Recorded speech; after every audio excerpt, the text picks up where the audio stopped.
पंजाब के मुख्तलिफ शहरों में स्मोक का राज। तफसीलात जानते हमारे नुमाइंदे मोहम्मद आफ्ताब की रिपोर्ट में। जी हाँ बिल्कुल, पंजाब के मुख्तलिफ शहरों में स्मोक का ज़ोर बढ़ गया।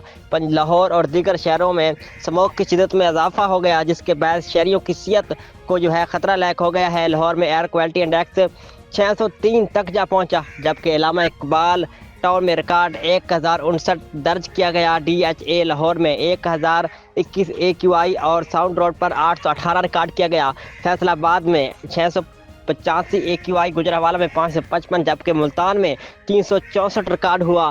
महकमा माहौलियात ने इंसदाद स्मोग इक़दामात को मज़ीद तेज़ कर दिया। पब्लिक मकामात पर ड्राई स्वीपिंग और चूने से सफाई पर पाबंदी आयद कर दी गई है। तिब्बी माहिरीन पर शहरियों को मशवरा दे रहे हैं कि इस मास्क का इस्तेमाल करें, ज़्यादा वक्त बाहर ना गुजारें। Bureau chief and district reporter Mohammad Aftab, Faiz news network, Pakkhar. आपने रिपोर्ट को मुलाहिजा किया। मजीद खबरों और तफसीलात के लिए देखते रहिए फैज़ न्यूज़ नेटवर्क। फैज़ न्यूज़, फैज़ सबके लिए।